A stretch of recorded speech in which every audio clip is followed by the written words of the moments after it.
नमस्कार दोस्तों, मैं आस्था सिंगल आप सबका एक बार फिर से स्वागत करती हूँ पिटारा हिंदी कहानियों का फॉरवर्ड बाय अष्टदल समूह में।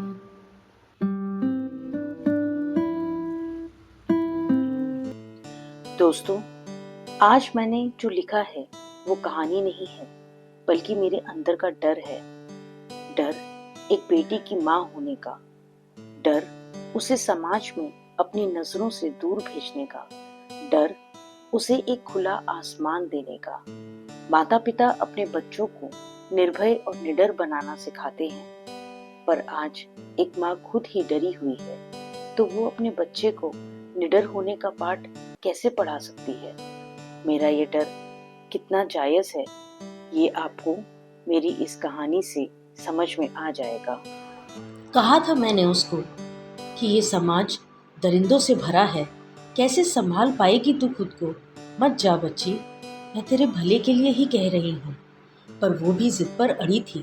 माँ, मुझे उड़ना है, आज़ाद देश में आज़ादी से जीना है, जीवन में कुछ बन कर दिखाना है मुझे। माँ, मुझे जाने दो, प्लीज जाने दो। सही तो कह रही थी वो। आखिर इतनी पढ़ाई लिखाई किचन तक सिमट कर रहने के लिए तो नहीं की थी ना। मैं भी चाहती थी जो मैं ना कर सकी मेरी बिटिया करे, ऊंचाई के शिखर तक पहुंचे। पर इस समाज ने औरतों की इस सोच को सदा ही धिक्कारा है, सदा ही उसे नीचे खींचा है।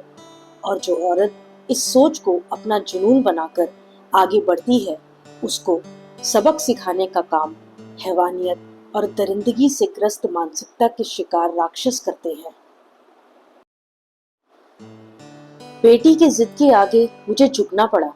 सोचा, जरूरी तो नहीं है कि मेरी बेटी ऐसी मानसिकता से पीड़ित लोगों का शिकार होगी। उसे अपने लिए एक अच्छी जिंदगी चुनने का हक है। तो भेज दिया उसे अपनी नजरों से दूर खुले आसमान में विचरण करने के लिए। पर यह खुला आसमान लड़कियों को आजादी से उड़ने की इजाजत कहाँ देता है? इनके पंख को कतरने के लिए छोड़ देता है कुछ चील रूपी दरिंदों को, जो घात लगाए बैठे रहते हैं और मौका मिलते ही झपट पड़ते हैं। पहले साल की परीक्षा में अव्वल आई थी मेरी गुड़िया रानी। खुशी से झूमती उसकी आवाज की खनक जब मेरे कानों में पड़ी तो लगा आगे का समय भी आसानी से गुजर जाएगा। माँ, मैं अगले हफ्ते आ रही हूँ। राजमा चावल, इडली, डोसा, भिंडी सब तैयार रखना। आपके हाथों से पेट भर कर खाऊंगी। यहाँ कुछ अच्छा नहीं लगता। मैं जल्दी आ रही हूँ माँ। अगले हफ्ते मेरी रसोई इन सब पकवानों की सुगंध से महक रही थी। तभी फोन की घंटी बजी। मैं भागते हुए फोन उठाने पहुंची। हेलो लाडो, पहुंच गई क्या तू स्टेशन मेरी बिटिया? वहां से एक आवाज आई जिसको मेरे कानों ने सुनने से मना कर दिया। फोन हाथ से छूट गया। पलों में पकवान की खुशबू से महकता मेरा घर खून से लथपथ शरीर की दुर्गंध में बदल गया था। मेरी गुड़िया की जगह उसके चीथड़े किया गया शरीर घर लाया गया। जिस खुले आसमान में विचरण करने के लिए मैंने उसको पंख दिए थे, उड़ान भरने के लिए, उसी आसमान में उड़ रहे चीलों और गिद्धों ने उसे नोच खाया।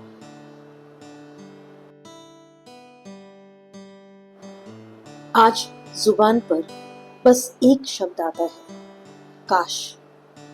काश मैंने खुद ही अपनी नन्ही परी के पैरों को बेड़ियों में जकड़ दिया होता। काश काश मैंने उसके सपनों को साकार करने की ना ठानी होती।